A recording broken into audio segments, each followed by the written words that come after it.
وأصحابه أجمعين أما بعد. Baik, Allah Subhanahu wa taala, alhamdulillah kita bersyukur kehadirat Allah Subhanahu wa taala. Sore hari ini bisa bertemu kembali, lanjutkan belajar kita masih di bagian yang berbeda dari buku ini tentang beban dosa dan taubat. Pertemuan yang lalu sudah masuk tentang kisah orang-orang yang bertobat dari sahabat Nabi SAW, Tha'labah bin Abdurrahman, kemudian sahabat Ka'ab Malik. Berikutnya kita masuk sore hari ini di kisah Fudail bin Iyad, di tokoh generasi tabi'in, dari pasca sahabat Fudail bin Iyad, Abdullah bin Mubarak, dan seterusnya tokoh-tokoh generasi tabi'in.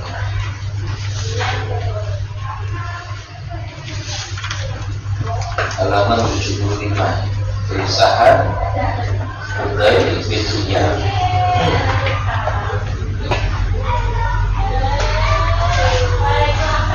Langsung kata saya, di antara kisah yang menggetarkan adalah kisah perjalanan hidup Fudail bin Iyad, seorang yang lahir di Samarkand, Uzbekistan, dan besarkan daerah Khorasan. Awalnya dia adalah perampok yang ditakuti di mana-mana. Akhirnya bertobat menjadi ulama besar yang dihormati dan disegani. Awalnya hatinya sangat keras membantu, menjadi lembut setelah bertobat. Waktunya dihabiskan untuk ibadah dan mengajarkan ilmu. Kehidupannya penuh dengan cahaya, amal, serta istiqomah di jalan keimanan dan bertakwa.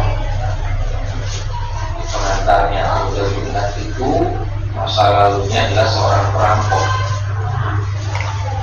dan pada akhirnya bertobat dan menjadi ulama besar.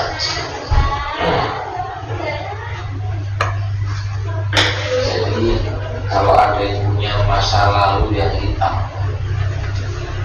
kita punya masa lalu, tidak perlu berputus asa, adalah mau perbaiki diri dan bertobat dengan sungguh-sungguh. Perjalanan Fudail bin Iyad dipenuhi dengan modalitas kemaksiatan dan kekerasan. Hampir tiap malam dia mendatangi rumah penduduk untuk melakukan aksi, yaitu merampok. Hingga satu malam dia kembali melakukan aksinya. Kali ini dia ingin menemui seorang gadis yang selama ini dia inginkan. Saat memanjat dinding untuk menemui gadis impiannya, dan dia telah berada di rumah itu, tiba-tiba mendengar suara lantunan Al-Quran sedang dibacakan. Rupanya suara itu berasal dari sang pemilik rumah yang sedang berdiri bermunajat kepada Allah. Dia sedang menegakkan sholat dan membaca ayat Quran. Fudail yang mendengar suara tersebut, hatinya bergetar, tersentuh, hadir bersama lantunan ayat-ayat Allah tersebut, sampai pada ayat alam yakni lilladzina amanu. Belumkah tiba waktunya bagi orang-orang beriman an takhsha'a qulubuhum, untuk tunduk hati mereka, lidzikrillah, untuk berzikir kepada Allah. Wa ma nazzala minal haq, dan juga tunduk dengan apa yang Allah turunkan, yaitu kebenaran. Wala yakunu kalladzina utul kitab min qabl, dan janganlah mereka menjadi seperti orang-orang yang telah diberi kitab, telah diberi kitab sebelumnya. Faqala alaihimul amad, lalu berlalulah waktu yang panjang. Faqasat qulubuhum, lalu hati mereka menjadi keras. Wa katsirun minhum fasiqun, dan banyak dari mereka adalah orang-orang yang fasik. Mendengar lantunan ayat tersebut, air mata yang berlinang membasahi mukanya. Ketika badannya kokoh menjadi rapuh, dalam hatinya ada kata-kata yang membelayutinya. Wahai Rabbku, telah tiba saat. Ini perampok mengerti hati ini. bahasa Arab.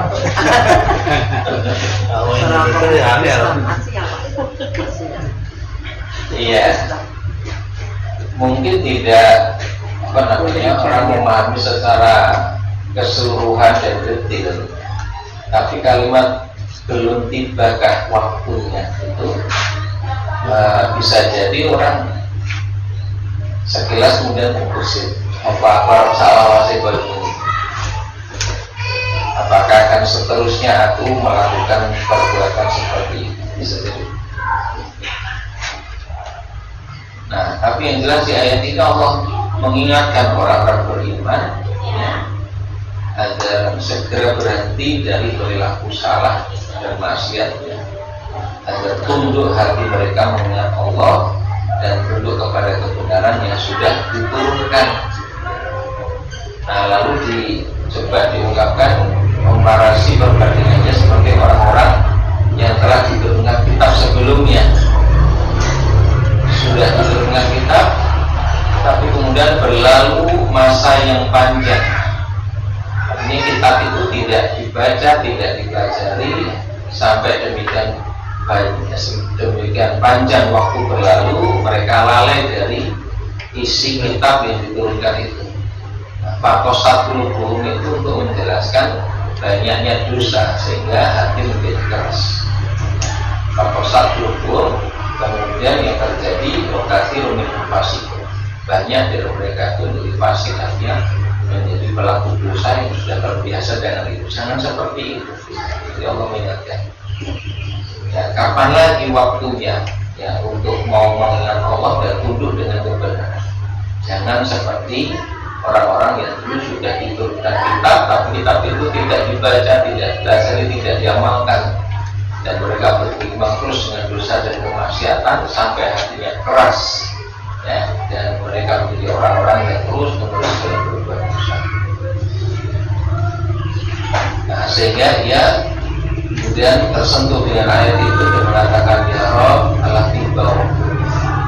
Akhirnya dia pergi menjauh, bermalam pada reruntuhan bangunan ya. Jadi dia tidak jadi manja terus turun kemudian bermalam di reruntuhan bangunan. Ternyata di samping bangunan itu ada orang-orang yang mau lewat. Bagian di antara orang-orang itu berkata, ayo kita berangkat.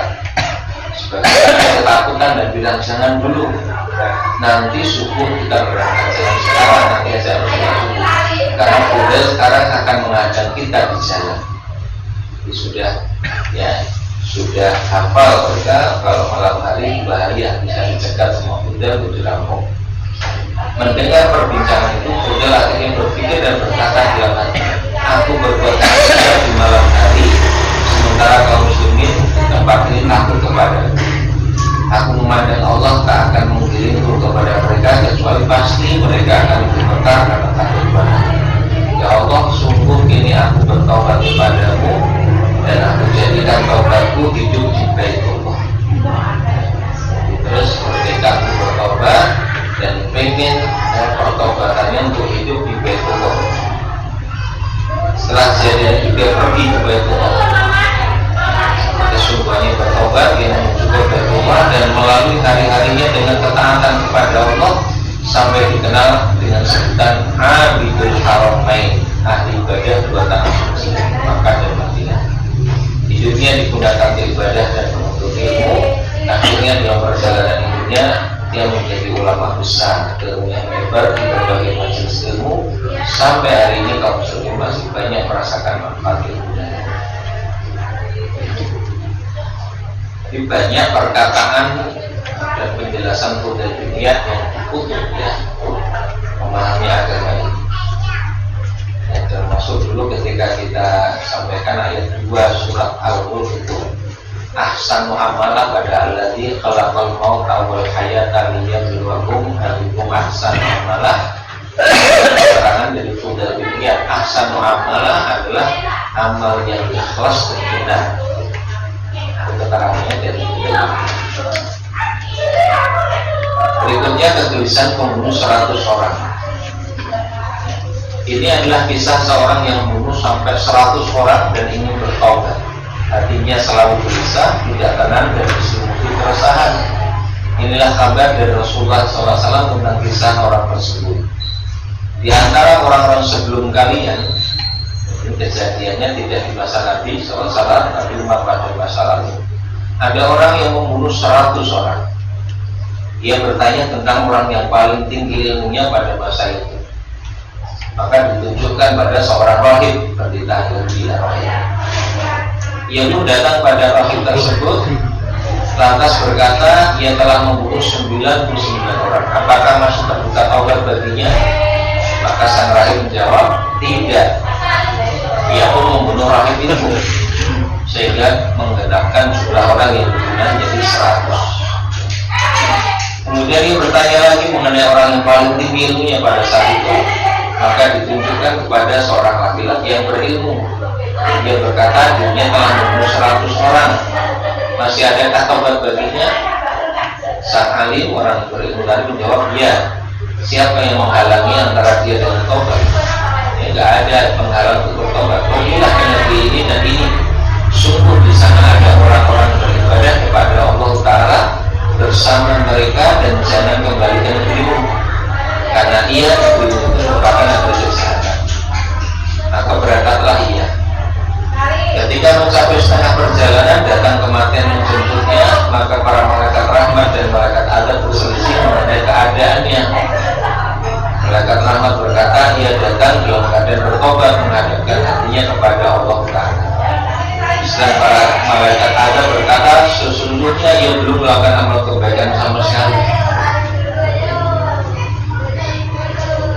Maka mereka didatangi seorang malaikat yang berwujud manusia. Mereka pun menjadikan sebagai hakim. Malaikat ini berkata, ukurlah jarak antara kedua negeri itu, kemana lebih dekat, itulah baginya.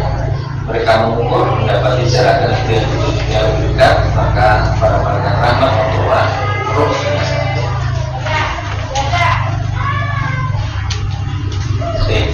Sudah masyhur ya, sudah terkenal. Kemudian kegelisahan wanita berzina.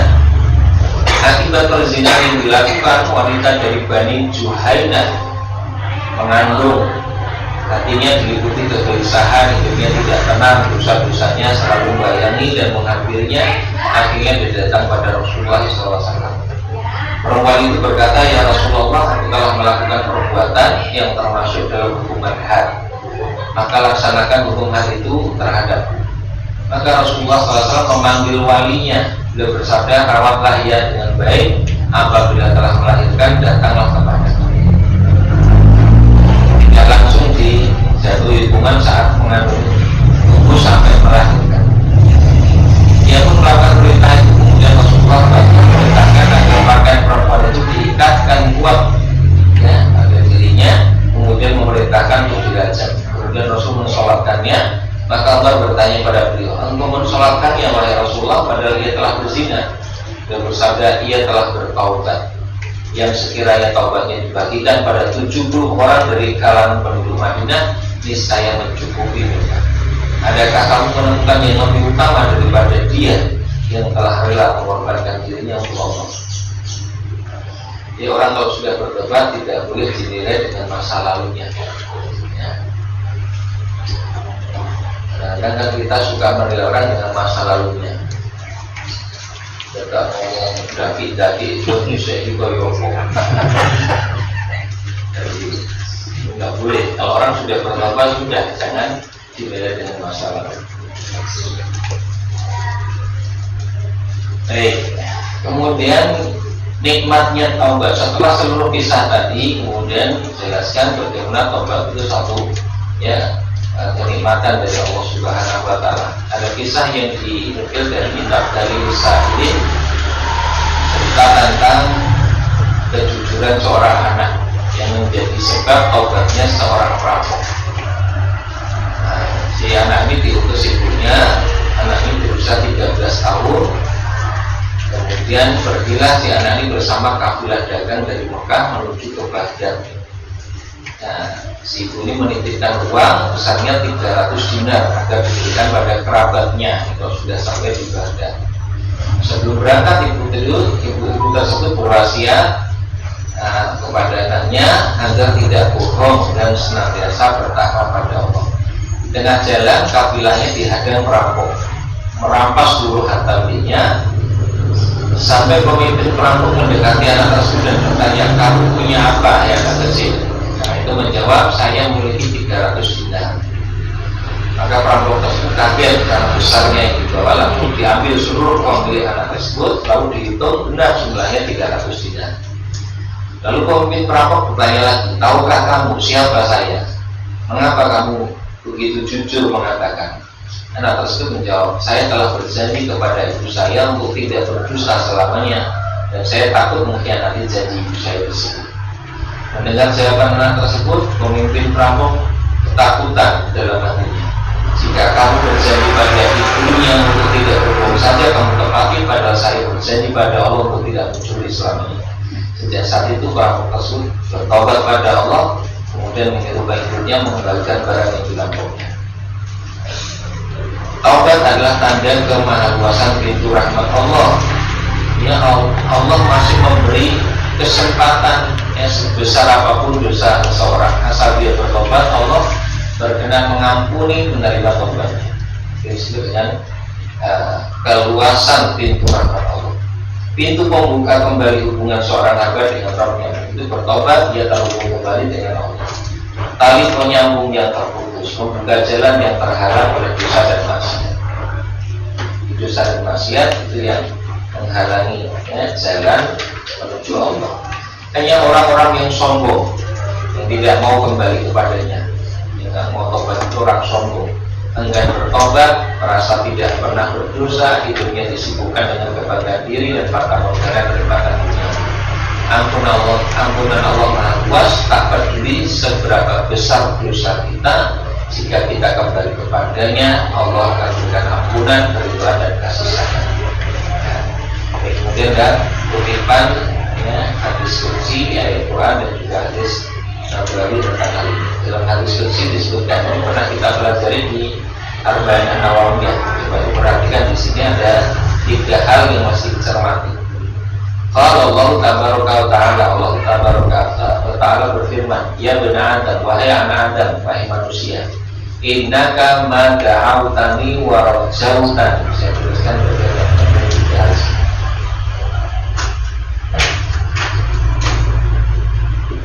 ma da'autani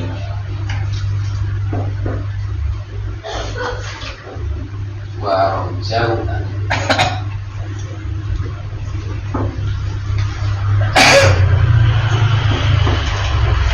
Mada mautani wa rajautani.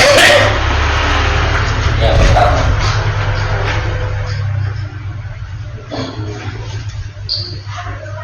ghafartu laka ala makana fika walau bani. Wahai Adam, sungguhnya selama engkau berdoa, itu terjemahnya keliru, bukan berada, ya berdoa, bukan berada. Terjemahan dari da'autani, engkau berdoa kepadaku.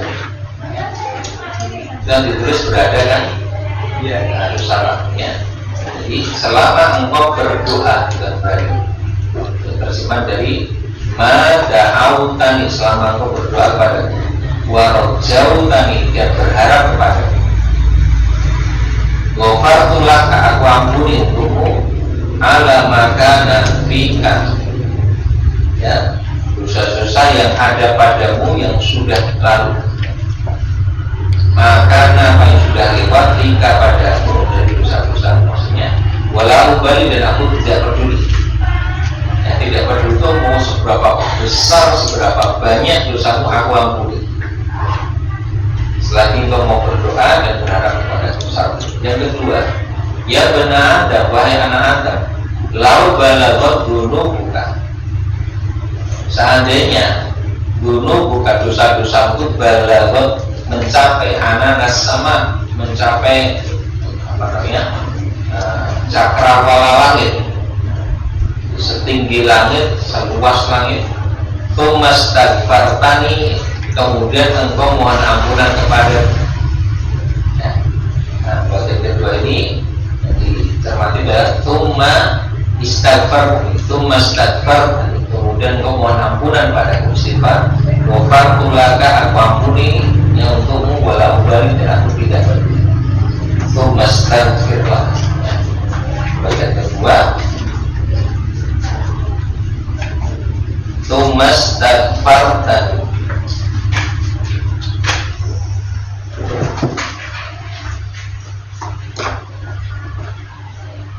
Namanya tidak saya tulis, langsung ke istighfar.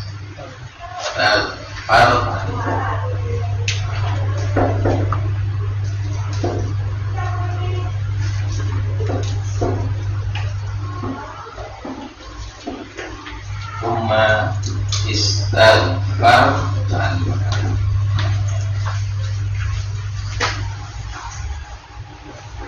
dan yang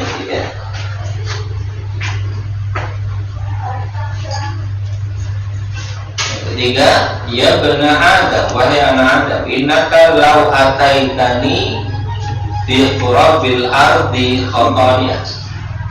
Wahai anak Adam, sesungguhnya jika engkau mendatangi aku, ataitani, engkau mendatangi aku, menghadapku, bi qurabil ardi khataya, dengan dosa sepenuh bumi, dengan dosa sepenuh bumi. Tsumma laqitani, kemudian engkau menemui aku, la tusyriku bi syai'an, dalam keadaan engkau tidak berbuat syirik, engkau tidak menyekutukan aku dengan sesuatu.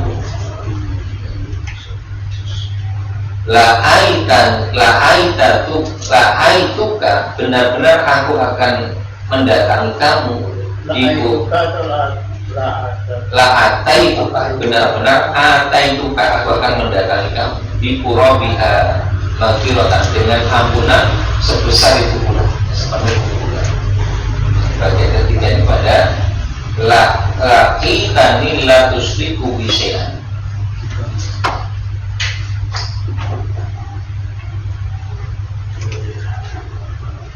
Laqitani la tusyriku bi syai'an.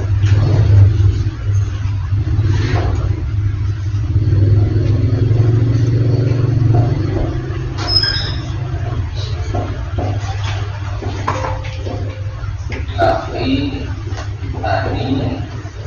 la tusyriku, tsumma laqitani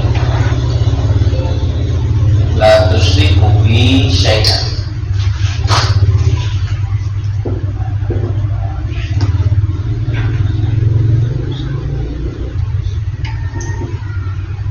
La tusyriku bi syai'an.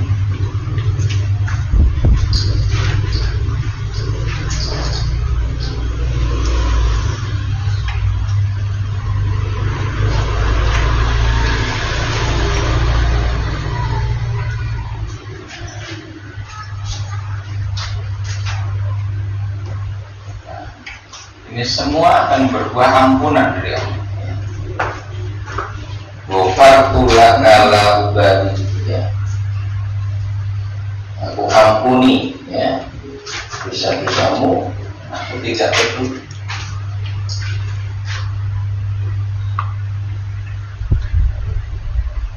Maghfirah.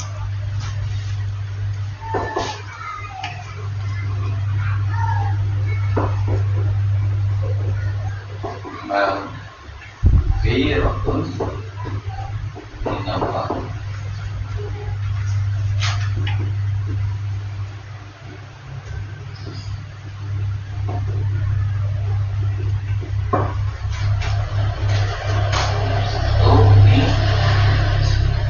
Berdoa dan berharap kepada Allah.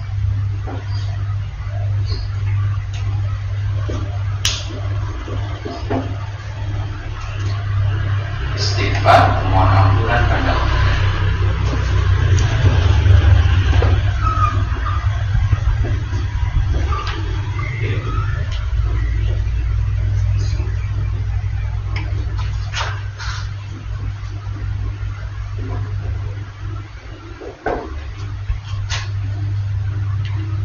Laqitani la tusyriku bi syai'an, bertemu dengan Allah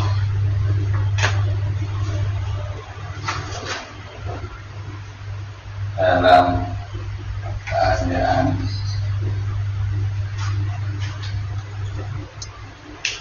sepenuhnya bertauhid,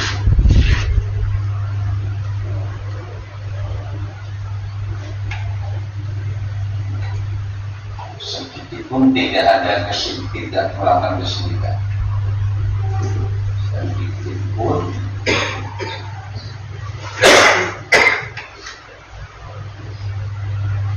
tidak ada kesyirikan.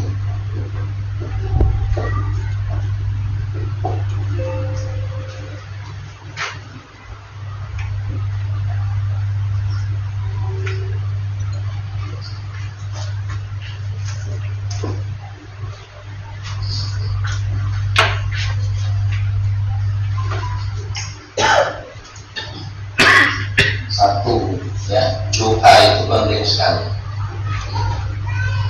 Berdoa dan berharap disebutkan bersamaan karena harapan itu sangat dipengaruhi oleh doa. Selagi seseorang berdoa, sesungguhnya dia menanam harapan. Maka semakin malas berdoa, semakin ya melemah harapan kepada Allah, berbahaya.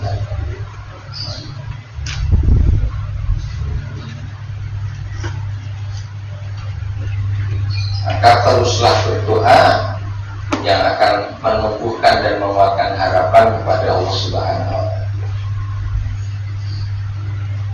Selagi engkau berdoa dan berharap kepadaku, berarti ini terus-menerus berdoa dan berharap. Ya, aku ampuni dosa. Ghafartu laka ala maka nafika, atas apa yang ada padamu dari dosa serta terdahulu aku ampuni, walau balik aku gak peduli. Yang penting terus ngelindungi kalian aja dan Gusti. Yang kedua, istighfar. Mungkin dosamu sangat banyak sampai setinggi langit. Asal mau mohon ampunan padaku, tsummastaghfartani, lalu engkau mohon ampunan padaku, ghafartu laka walau bali, aku ampuni, aku nggak peduli sebanyak apapun dosa.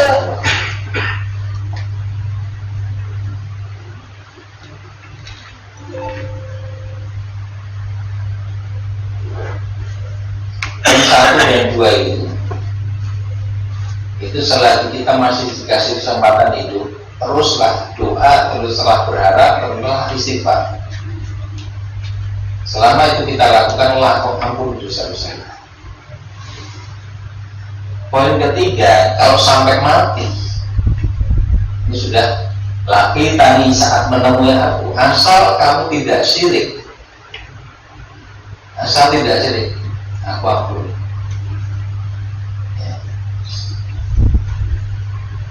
Asal tidak syirik atau ampun. Tidak syirik mulai dari istighfar tadi ya? Iya, kayaknya sederhana asal tidak syirik.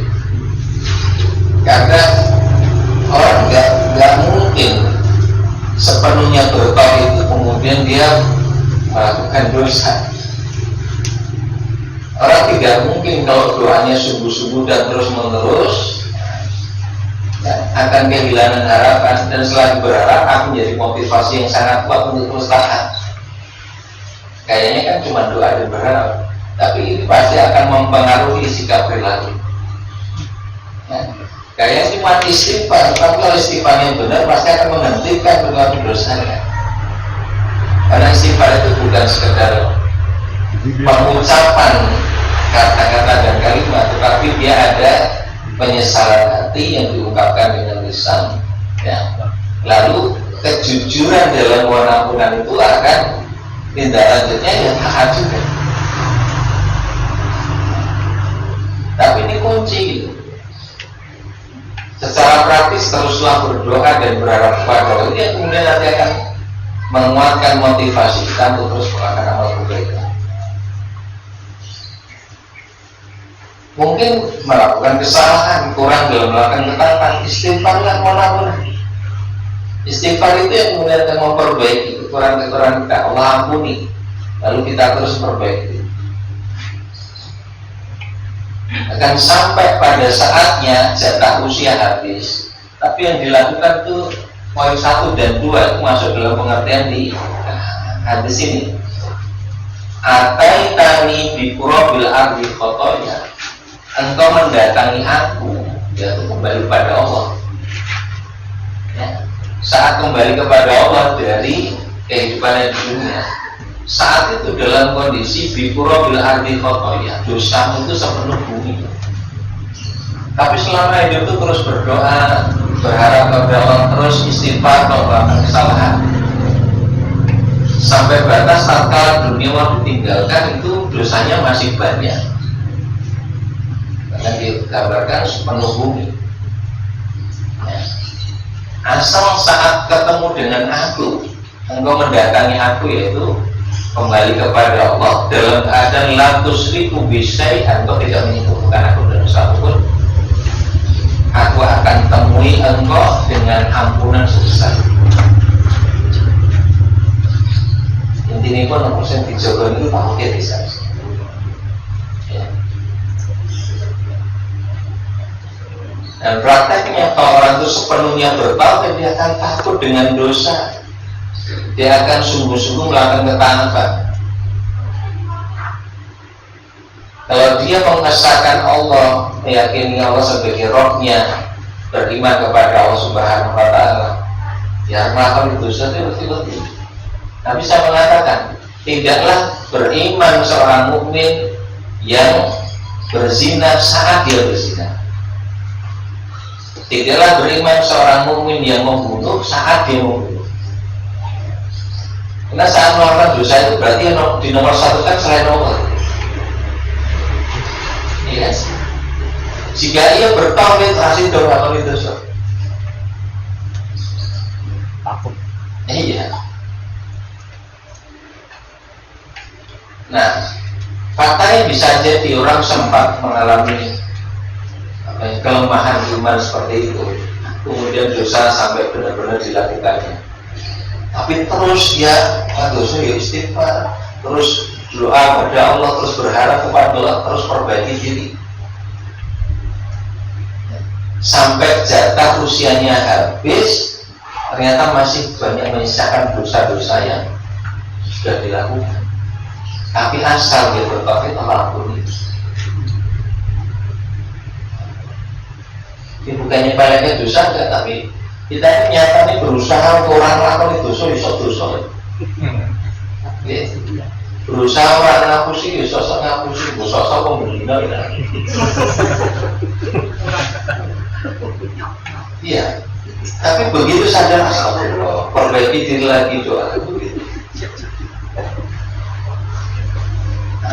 Tadi di bagian ujungnya luar biasa kita mendapati luasnya rahmat Allah. Mungkin sudah habis waktunya untuk menjalani kehidupan dalam ketaatan pada Allah, ternyata masih nanggung dosa. Gampangan kalau wong isih duwe utang akeh, selama ini juga berusaha nyaur, utangnya akeh. Tapi waktunya sudah habis. Tapi dia dimaafkan itu serapopo, sing penting tauhid. Yang penting saat bertemu dengan aku, dalam keadaan tidak menyebutkan aku dengan suatu pun, sebanyak apapun bisa aku ampuni. Tapi kan hutang itu harus dibayar. Nah ini contoh misalnya kalau orang punya hutang, ya. Contoh kalau ada orang hutang datang ke kita, selama itu coba berusaha untuk nyaur hutang, mengurangi dan seterusnya. Ini contoh di kita bukan di Allah. Ya. Sampai batas waktunya habis, izin bertanggungan utang. Maka kita yang orang baik yang mengatakan itu serapok tak anggap lunas. Kira-kira gambarnya seperti itu. Ya. Nah, memang kalau berkaitan dengan utang tadi, ya perintahnya untuk dilunasi atau ada yang menanggung untuk melunasinya. Ya. Bisa menjadi penghalang tuh masuk surga, tapi bukan berarti tidak diampuni oleh Allah.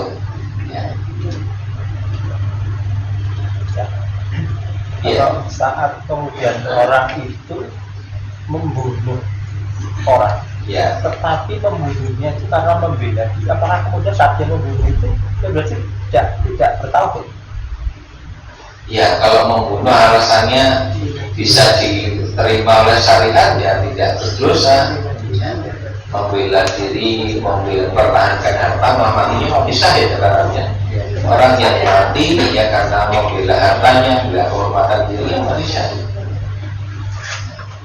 Ya, makanya sebutkan dalam Quran itu yaqtulu nafsa bighairi haqqin, membunuh jiwa tanpa alasan yang benar. Secara umum membunuh jiwa kan dosa besar, tapi kalau ada alasan yang bersyariat itu dibenarkan, yaitu ya dosa yang bisa jadi malah wajib untuk membunuh. Misalnya dalam kasus rajam, ya penegakan hukumnya dengan membunuh dengan cara dirajam sampai mati ya. Untuk mendapatkan handayat hidayat itu Pak,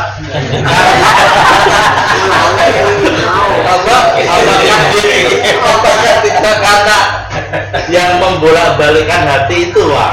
Allah, campur tangan Allah. Jadi tobatnya itu kan karena campur tangan Allah. Nah, dan saya tanyakan kalau selama kita nggak tahu apa-apa, itu kan yang bolak-balikan yang bekerja berarti Pak. Tobat dari tobat itu tadi kan peran Allah itu yang membolak-balikan untuk bertobat ya. Nah sementara kita sebagai orang yang mau tobat gimana orang tidak bolak-balikan hatinya untuk baik.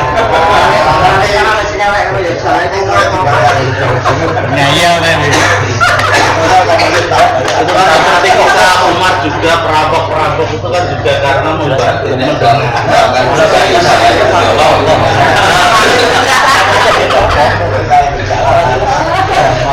Orang yang kita berbuat jahat itu soleh kenapa tidak mau membolak-balik? Ya kan, dia di mayasa, kita sudah pernah belajar. Allah memberi petunjuk pada siapa yang Dia kehendaki, Allah menyesatkan orang pada siapa yang Dia kehendaki. Nah, yang dikehendaki Allah untuk dapat petunjuk itu siapa? Yang dikehendaki Allah untuk tersesat itu siapa? Itu syarat ketentuan berlaku kan gitu. Kita pengen dibalikkan hatinya menjadi baik, itu ada syaratnya kan. Dekatlah ke syaratnya Pak. Dengan gampangnya. Kan itu. Manusia memang dikasih pilihan, mau gimana, mau kafir, taat atau maksiat, dikasih kebebasan memilih dan diberi kehendak untuk melakukan apa yang dipilih. Dan itu nanti akan menjadi sebab Allah akan memberikan hidayah petunjuk atau Allah akan menyesatkannya dengan perilakunya. Bima kasabu disebabkan perbuatan mereka sendiri. Secara umum Allah yang berkuasa membolak-balikkan hati iya. Tapi Allah membuat satu ketentuan bagaimana hati akan dibalikkan kepada kebaikan atau dibalikkan kepada keburukan. Ada hal-hal yang menjadi sebab. Di situ Allah yang meletakkannya juga. Tapi lihat cerita perampok seperti Umar juga itu kan langsung tes saat itu juga Pak. Waktu mendengar ayat langsung Ya. Karena kita tahunya pas tesnya.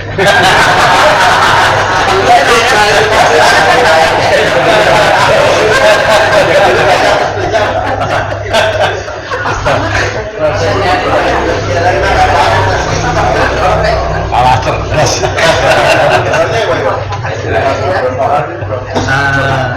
Berkaitan dengan hutang Pak.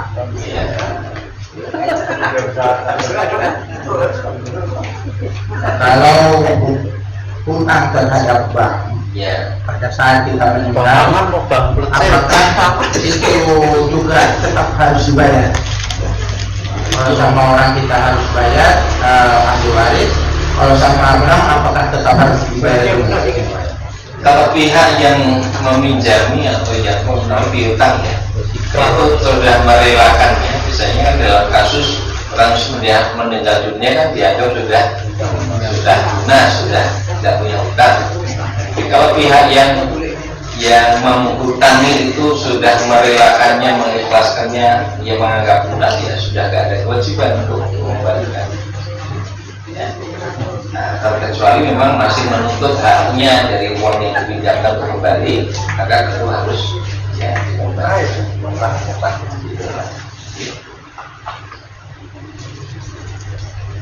Itu ya, ini kita coba lebih tekankan. Tidak Ustaz, Ya silakan. mumpung masih bicara membunuh. Ya. Saya pernah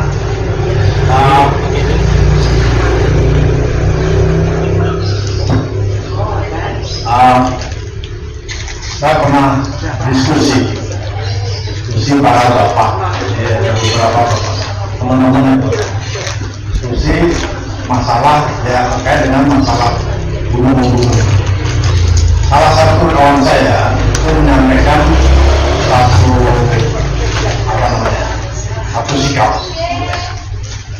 Dan aku, kalau saya, ini nih, saya ceritakan dulunya aja, karena di depan itu cerita panjang soal perkosaan, soal macam-macam itu, ya. Akhirnya masalah hubungan. Nah, teman saya ini berpendapat ya, kalau saya punya sikap, seandainya anak saya diperkosa orang, ini dalam diskusi ya, seandainya diperkosa, aku nggak mau bicara hubungan negara, karena itu cacat seumur hidup. Jadi pasti aku pegang orang itu dalam hubungan. Resikonya saya harus penjara, nggak apa-apa. Saya lah masuk penjara. Penjara itu kan harus hukuman dunia. Tapi di mata Allah, aku adalah ayah dan bapak. Nah, sikap seperti ini menurut Ustaz Sigit gimana? Masuk ke merah. Ya, dalam kasus yang perkosa itu kan perbuatan zina, sebetulnya di dalam hukum Islam kan juga jelas ya. Hukum zina seperti apa, terlebih yang melakukan zina itu sudah menikah. Memang hukumnya hukum rajam, dia sampai mati. Ya, memang. Cuman pelaksana hukum rajam ini siapa? Itu problemnya.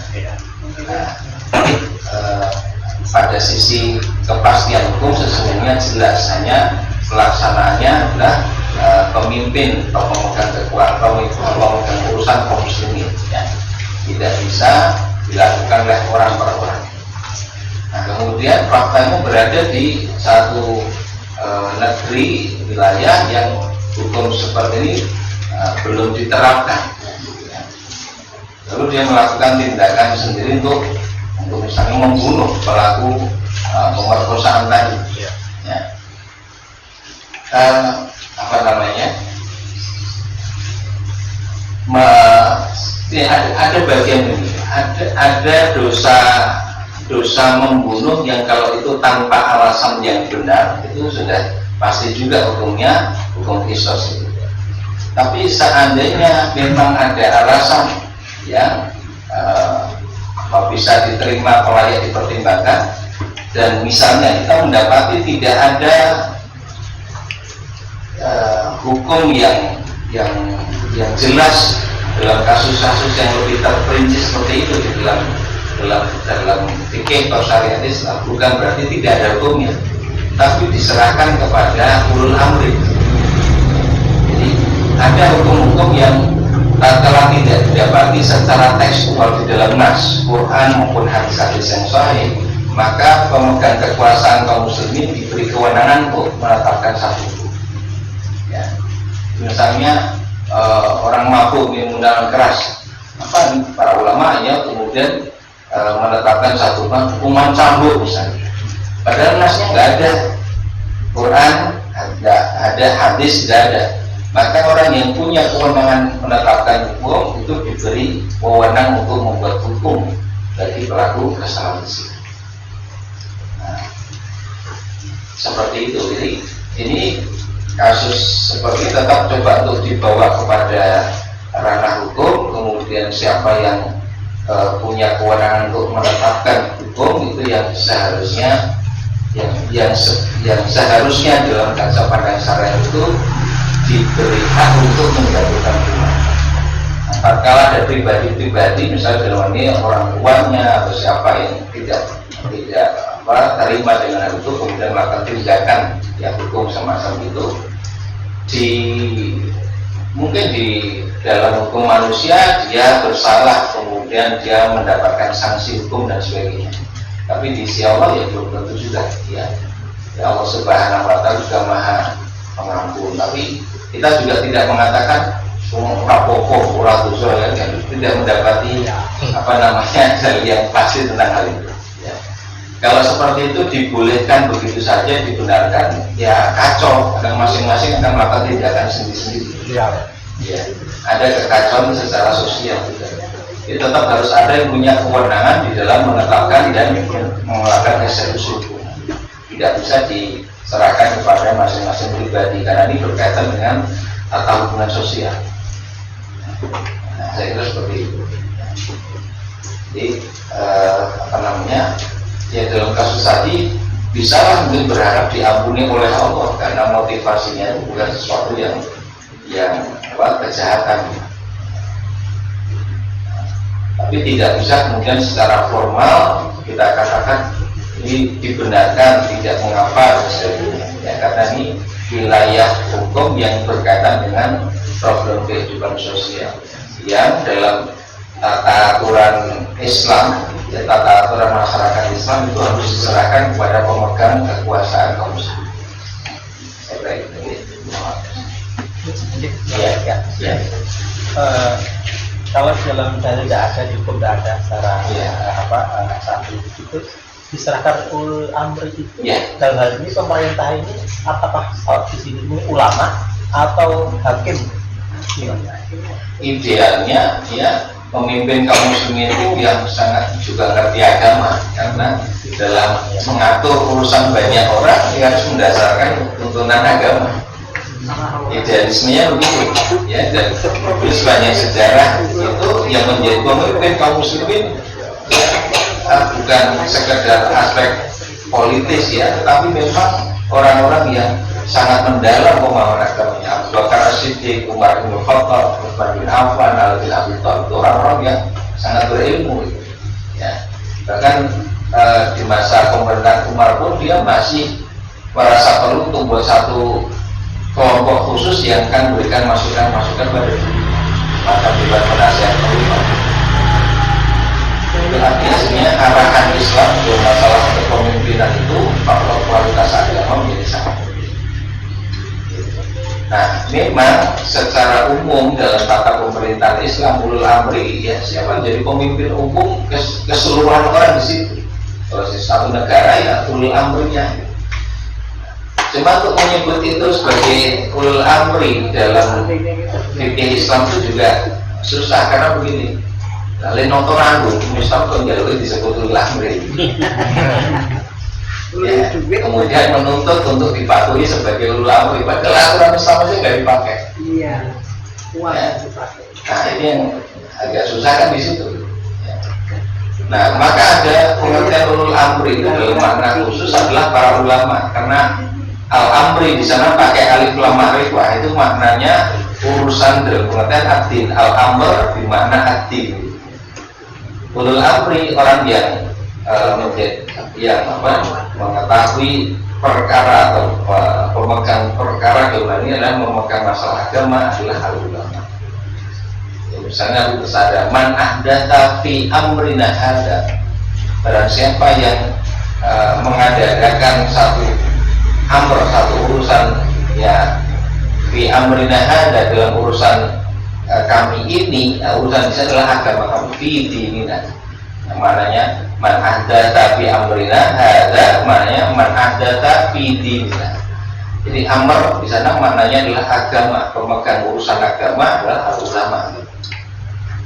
Nah, kalau dimaknai sebagai ulama menjadi lebih tepat dalam arti memang agama ini yang dijadikan rujukan untuk menetapkan perkara-perkara.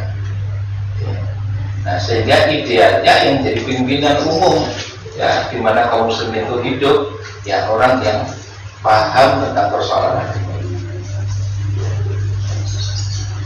Nah, saya kira itu ya.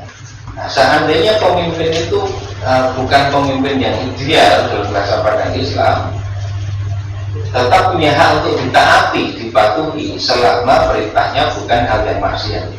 Kan kita sudah belajar di Arba'in An-Nawawiyah itu mengatakan walau meskipun yang memimpin kalian adalah seorang budak, itu gambaran ekstrim. Mungkin pemimpinnya bukan pemimpin yang ideal semestinya atau bahkan tidak punya kelayakan jadi pemimpin, tapi faktanya jadi pemimpin. maka tetap patuhi selama perintahnya tidak bertentangan dengan agama. Kalau perintahnya itu merupakan perbuatan yang salah, dosa, maksiat, maka berlaku kaidah la ta'ata fi makhluqin fi maksiatil khaliq. Tidak ada ketaatan pada makhluk kalau itu merupakan bentuk maksiat pada Allah. Tidak taatnya itu kemudian juga ada tindak lanjutnya, kita memberikan masukan, ya kritik, teguran dan sebagainya. Nah ini melaksanakan hadis Nabi atinun nasihat. Agama itu adalah nasihat. Di antaranya an-nasihatu ya imatul muslimin, nasihat untuk pemimpin kaum muslim. Jadi tidak boleh membiarkan pemimpin dalam keadaan bengkok, dia harus diluruskan dan berupaya untuk menyampaikan kebenaran pada penguasa yang sulit. Itu Nabi sampai menyebut sebagai utama jihad. Afdhalul jihad kalimatul hakim inda sultan lisan. Utama jihad adalah kalimat kebenaran yang disampaikan di hadapan penguasa. Jadi secara keseluruhan kalau kita lihat secara utuh itu, Islam memang menghendaki kebaikan satu hidup ya berjamaah itu. Nah, faktanya kita sering mendapati belum terwujud idealitas seperti itu, maka disinilah perjuangan itu harus dilakukan. Dakwah, amar ma'ruf nahi munkar, jihad harus dilakukan untuk mewujudkan ya tegaknya tuntunan Islam itu dalam kehidupan ya bermasyarakat, bernegara, ya, bahkan dalam tata global dunia. Nah, sampai kapan kita nggak ngerti, mungkin sampai jangka usia kita habis juga belum tegak, tidak jadi masalah, tapi kita sudah berupaya melakukan itu dan Allah menghendaki ya kesungguhan kita dalam berjuang di situ, bukan pada hasil akhirnya harus ya sukses atau wujud dan kemudian diterima. Mungkin sampai sepanjang usia kita belum berhasil, tidak ada masalah. Ya, kita telah berhasil dalam melaksanakan apa yang diperintahkan.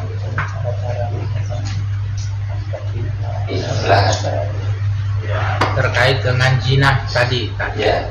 Misalnya saya baca beberapa kali berita itu, ini aparat kepolisian antara atasan dengan bawahan, masing-masing sudah punya keluarga. Ya. Si komandannya punya istri, bawahannya kebetulan polwan punya suami, ketahuan kemudian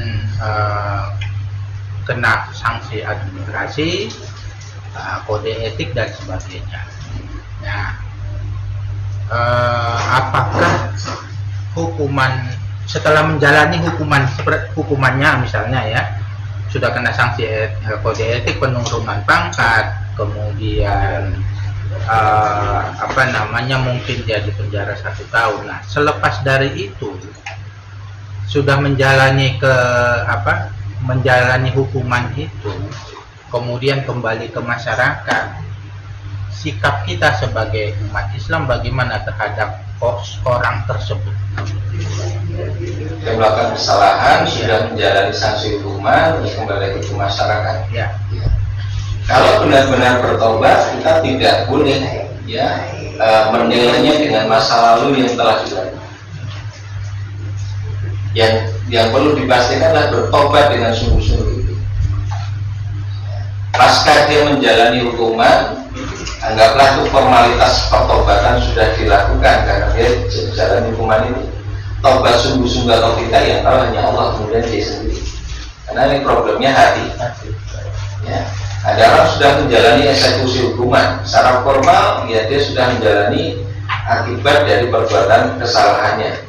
Tapi benar-benar dia nyesal atau tidak itu kan problem hati yang kita nggak tahu. Ya.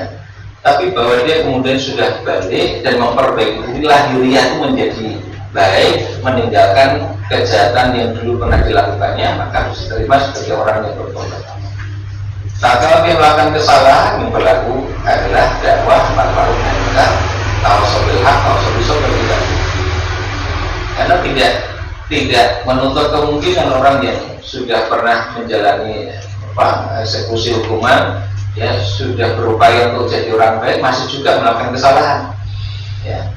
Nah, kalau melakukan kesalahan, ya kita tegur, kita ingatkan, kita bantu untuk bisa meninggalkan kesalahan itu. ya sungguh-sungguh dalam memperbaiki dirinya itu seterusnya. Gitu. Itu hukuman dia di dunia ya, kalau di hari akhirat nanti itu tidak. Wah, isaruhu Allah Ta'ala itu. Isarnya selain Allah. kita nggak ngerti kecuali lahiriahnya saja.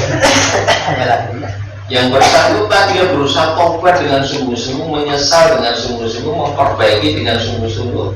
Nah, kalau ada kesungguhan seperti itu dan dia betul-betul, ini poin pentingnya itu tidak ada kesirikan sama sekali. Ini yang agak susah di situ, memastikan tidak ada kesirikan.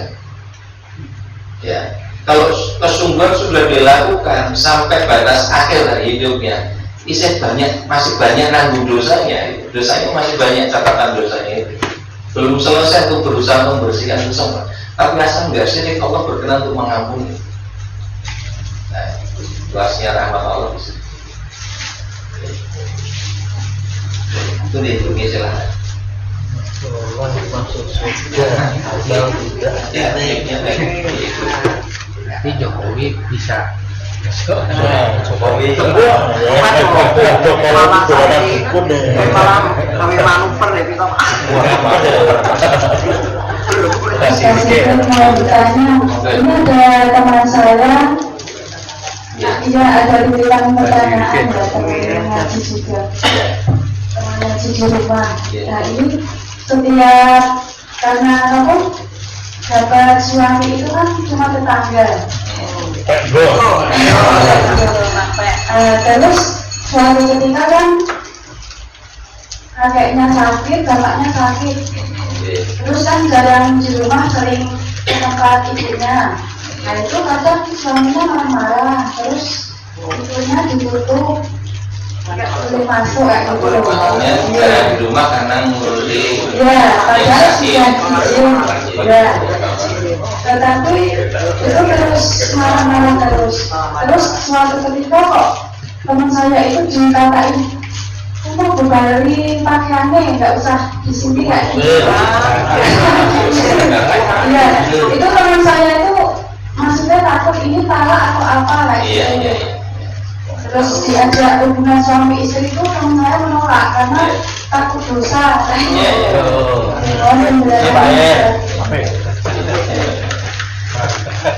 Dimarahi suaminya sampai dengan saya itu.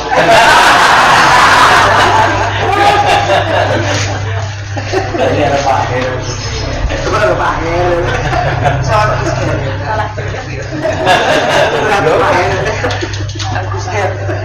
Ya, ada misalnya tadi kewajiban untuk berbakti kepada orang tuanya atau sebagainya sedang sakit untuk ngurusin untuk rawat. Dan tadi katakan sudah minta izin sama suaminya. Sudah minta izin itu sudah diizinkan belum? Tapi kan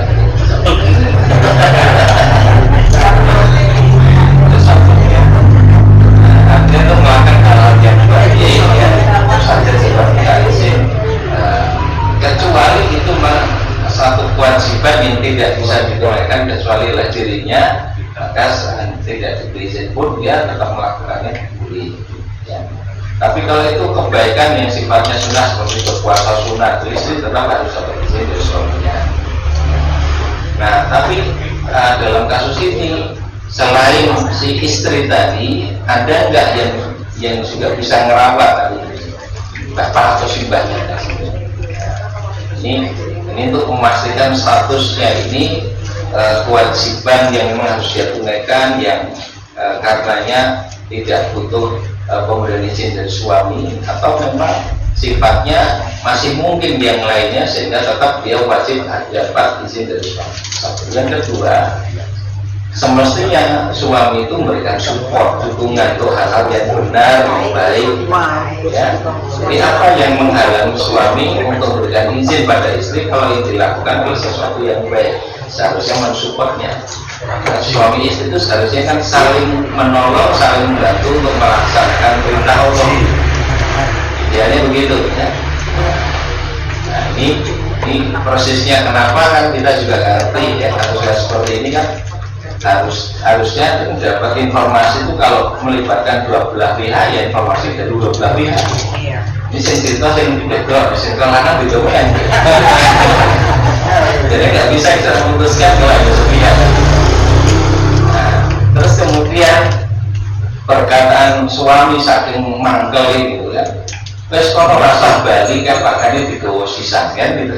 Apakah ini sudah bermakna talak atau belum gitu.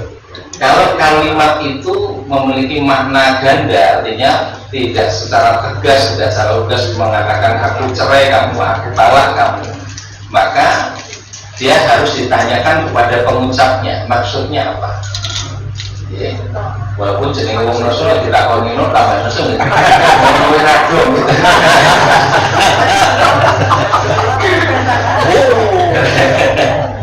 Tapi dalam kasus itu, kalau kalimat ini tidak jelas, tidak tegas, atau masih mungkin tafsiran yang berbeda, maka memang harus ditanyakan kepastiannya apa untuk sampai pada kesimpulan talak atau bukan. Nah kemudian yang berikutnya ini suami masih ngajak melakukan hubungan. Seandainya tadi jatuh talak pun, kemudian suami ngajak melakukan hubungan, dengan melakukan hubungan itu sudah berarti rujuk. Rujuk itu tidak harus dalam bentuk kata-kata rujuk kamu enggak. Begitu melakukan jima itu sudah bermakna rujuk.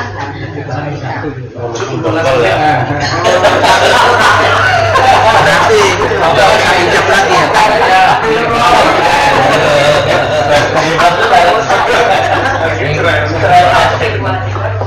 Ada nih mungkin beberapa yang harus dicermati. Tapi memastikannya kan kita nggak bisa kalau ya yang pengungkapan tidak utuh dan tidak detail mas. Dan dari satu pihak mungkin versi suami berbeda lagi menjelaskan cerita. Saya kan dari aneh bujuku misalnya. Gimana tuh? Mau ditanyakan ke Pak Irman?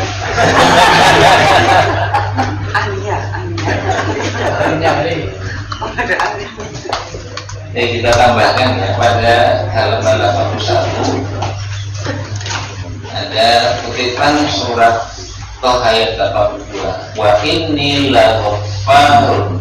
Ya, saya jelaskan dengan ayat ini. Dan sungguh aku benar-benar maha pengampun kata Allah. Liman bagi siapa? Bagi orang yang taba wa amana wa amila sholihan tsumma ada 4. Pagi-pagi saya ngajar di Minhajul Qasidin, ada kutipan ayat juga dan ada komentar menarik. Ini ayat ini unik. Memang menumbuhkan harapan untuk dapat ampunan dari Allah, tapi syaratnya nggak ringan gitu. Disebutkan syaratnya 4. Wa inni laghaffarun.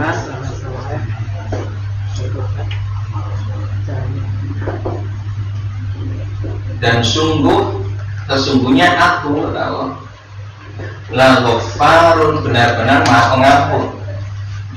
Tapi Allah akan mengampuni, dia maha pengampun. Ini bagi siapa? Liman siapa? Liman untuk man siapa? Nah ini harus terpenuhi syarat 4 ini.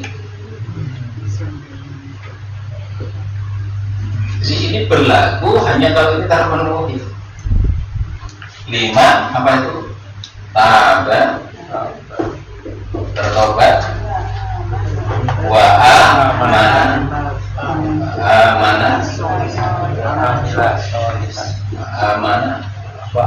wa amila sholihan.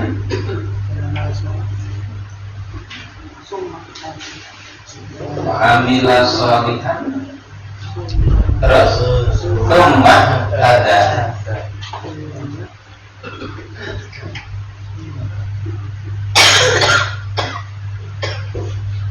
Tsumma ada. Bahasa semuanya Pak. Dia bertobat. Ya, bertobat. Kita sudah pelajari tobat itu apa, syarat-syaratnya seperti apa. Wa amanah dan beriman. Iman yang benar bagaimana kita sudah pernah belajar itu. Wa amila sholihan, amal soleh.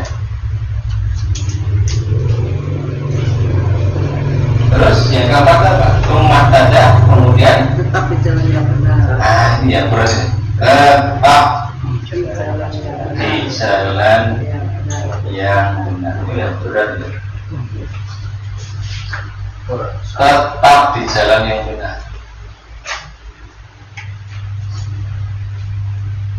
Istiqomah. Kalau ini dipenuhi, maka dia akan mendapati aku benar-benar melakukan anggota ampun. Aku ampun bisa.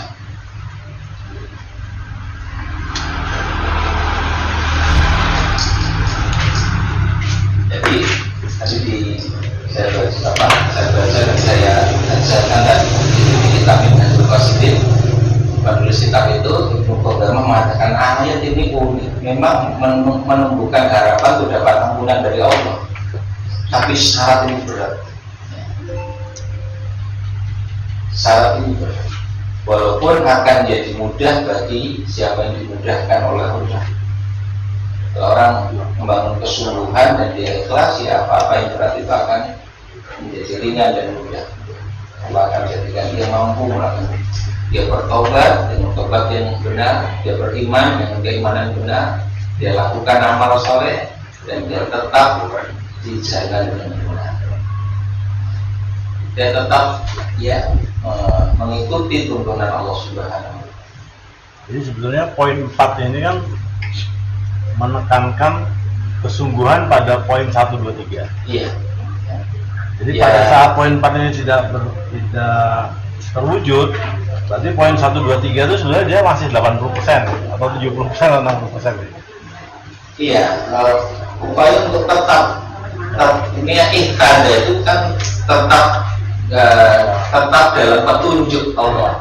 Jadi dimulai diterjemahkan tetap di jalan yang benar dalam petunjuk Allah. Ikhtiar itu kan orang yang mendapatkan petunjuk dan tetap dalam petunjuk tersebut. Ya.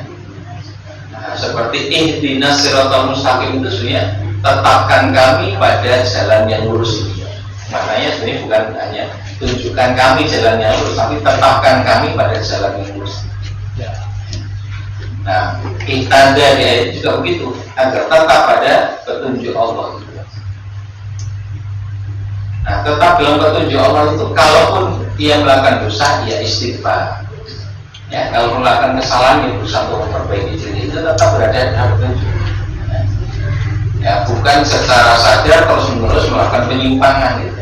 Jadi ikhtiar ini bukan berarti dia dalam keadaan tanpa melakukan kesalahan sama sekali. Mungkin juga masih ada kesalahan seperti di hadis tadi. Tapi dia tetap dalam petunjuk Allah Subhanahu wa taala yang kalaupun bersalah dia mohon ampunan pada Allah. Ya, dia berdosa, dia bertobat, dia jaga imannya, beramal soleh.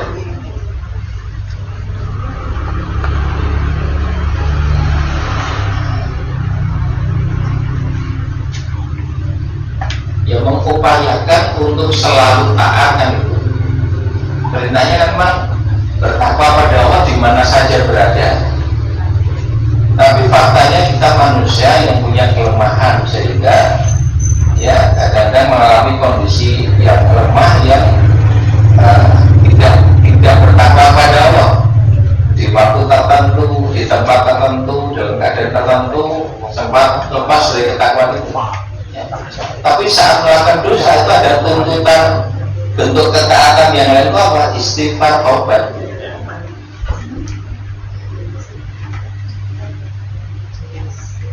Ya, sehingga Allah mengatakan selagi engkau mohon ampunan kepada aku ampun dosa. Saudara aku nggak peduli.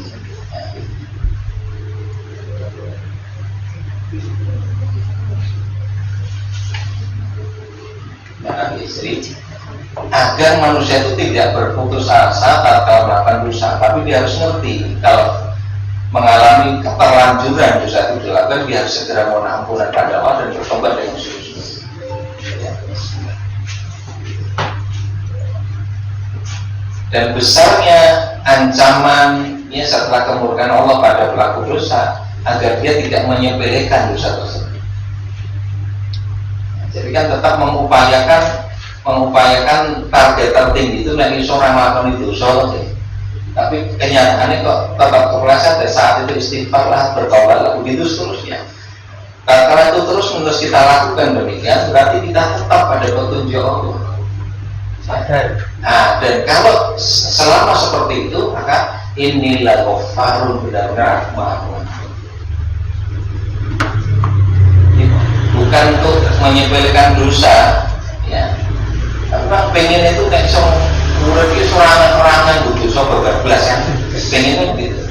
Nyatanya kadang-kadang kita kepleset juga. Yang begitu kepleset itu sadar, istighfar, taubat, terus mengupayakan untuk tetap melakukan yang benar terus. Kepleset itu sudah istighfar, taubat begitu terus ya. Maka itu berarti kita dan senantiasa belum petunjuk Allah. Allah berikan jaminan ampunan di situ. Kan bayangan kita tuh diampuni nek tobat terus tenanan babar belasan dosa kan gitu kan. Bisa jadi nggak begitu. Tapi Allah lah yang kemudian membersihkannya, mengampuninya itu ya dosa-dosa itu.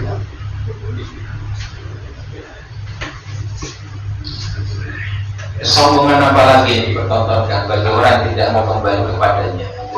Mestinya itu untuk mendorong kita untuk bertobat pada Allah, berlari ke haribaannya, tunduk dan berserah diri, menghambakan pada Allah yang maha pemurah dan segala kasih sayangnya.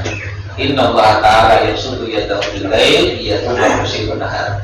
Sungguh Allah Ta'ala mengentangkan tangannya di malam hari agar orang yang berbuat dosa di siang hari bertobat padanya. Wa yasudu yadahu bin nahar, Allah bentangkan tangannya di siang hari yatuba musibun lail agar orang yang berbuat dosa di malam hari mau bertobat. Hatta tatlu'a syamsu min maghribiha, sampai matahari terbit dari tempat terbenamnya, sampai terang. Artinya setiap waktu Allah membuka ya pintu pertobatan ya bagi siapapun yang berbuat dosa, dan itu berlaku terus sampai datangnya kiamat. Sebelum kiamat maka masih terbuka pintu pertobatan. Ya. Nikmat apalagi kita dustakan, sungguh taubat adalah bentuk kemurahan Allah dan kenikmatan bagi hamba. Jadi taubat itulah yang menistayakan, memastikan kita mendapatkan ampunan dari Allah Subhanahu wa Ta'ala. Dan itu berarti sepanjang hidup kita haruslah merupakan bentuk pertobatan pada Allah. Tobat itu bukan sekali dua kali, terus menerus bertobat itu. Wallahu a'lam. Saya kira itu, dan ini terakhir secara ringkas saja kiat agar istiqomah dalam tobat itu ada 8 ya, 8 kita sampaikan secara ringkas. Satu, niat ya, niat ikhlas pada Allah, dan niat itu akan sangat menentukan urusan niat. Bahkan sampai harus mengatakan niatul mukmin khairun min amali, niat seorang mukmin itu lebih baik ketimbang amalnya. Kalau sudah berniat, amal belum dilakukan, sudah punya nilai pahala. Tapi amal tanpa niat orang pahalanya, ya gitu. Bahkan niat itu lebih baik ketimbang amal. Tapi niat bukan sekedar keinginan, kita sudah pelajari. Ya, niat juga keinginan yang ditindaklanjuti dengan usaha mewujudkannya. Yang kedua, iringi dengan amal kebaikan. Itu memang ada niat, maka ya iringi dengan amal kebaikan. Itu tak tobat sing tenanan, itu maka segera lakukan dengan amal-amal kebaikan. Atau terlanjur melakukan dosa, segera lakukan amal kebaikan. Ya. Sebagai bentuk nyata dari pertobatan adalah sesegera mungkin mengiringi ya tobat tadi dengan amal kebaikan yang dilakukan. Dan Allah menetapkan yang kebaikan-kebaikan itu juga akan menghapuskan dosa-dosa. Tidak hasanah di sayyi'at, yang kebaikan-kebaikan menghapuskan dosa-dosa. Nah, ini hadisnya juga dikutipkan, "Ittaqillah haitsu ma kunta", bertakwalah pada Allah di mana saja kamu berada. Nah, tapi faktanya kita kadang-kadang lemah sehingga dosa dilakukan, maka segera iringi dengan kebaikan. Kalau terlanjur melakukan dosa, wa'ati sayyi'atal hasanata tampuha, segera ikuti perbuatan dosa itu dengan kebaikan, maka kebaikan itu akan menghapuskan dosa itu. Iya silahkan. Urutannya biasanya kan iman dulu, amal dulu, sholat. Kalau di sini taubat baru iman, itu memang urutan atau logikanya? Ya, karena ini berkaitan dengan ampunan ya. Ampunan berkaitan dengan dosa, dosa itu berarti dia harus bertobat. Tobat itu arujud ila taatillah. Kita sampaikan arujud ila taatillah. Kemana tobat? Kembali mentaati Allah, kembali kepada ketaatan pada Allah. Jadi orang berbuat dosa itu berarti sempat berbelok dari ketaatan kepada kemaksiatan. Taubat itu berarti dia harus kembali taat. Nah, kenapa kemudian itu ada iman setelah iman dulu terus taubat ya? Sebetulnya ini tadi orang melakukan dosa itu sempat bermasalah dengan imannya. Nabi yang mengatakan tidaklah beriman seorang mukmin yang berzina saat dia berzina. Dia telah beriman seorang mukmin yang membunuh saat dia membunuh. Saat dosa itu dilakukan masalah imannya, maka perlu untuk diperbarui, dikuatkan kembali. Dan aku mengatakan jadi itu iman aku, perbarui iman kalian. Jadi iman itu bisa kondisi melemah, bisa kemudian sempat hilang. Maka kemudian setelah dia bertobat mulai istighfar, menyesal, tinggalkan dosa, perbarui kembali. Terus tindak lanjuti dengan amal kebaikan. Wa amilas sholihan. Wa ati sayyatal hasanah. Segera ikuti perbuatan dosa dan kebaikan. Tumpah pada kemudian tetaplah di jalan yang benar untuk menjagaan pertobatan itu. Nah, kalau di hadis ini diungkapkan tipsnya itu wa khaliqin nas bil khuluqil hasan. Bergaulah bersama manusia dengan akhlak yang baik, artinya lingkungan ya itu menjadi hal yang sangat penting untuk diperhatikan untuk menjaga perkembangan. Dalam kasus orang yang membunuh 100 orang tadi dikasih nasihat sama orang alim tadi, pindahlah kamu bersama, jangan kembali ke kampungmu. Nah, karena faktor lingkungan kampungmu kamu jahat itu sudah pindah saja ke sana. Ya. Nah, jadi wa khaliqin nas bil khuluqil hasan itu maknanya miliki sebuah lingkungan yang bisa menjaga pertobatan yang sudah kuat.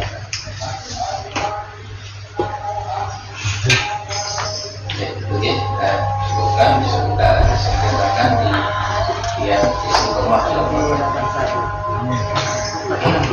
kita dengan bacaan Alhamdulillah. Assalamualaikum.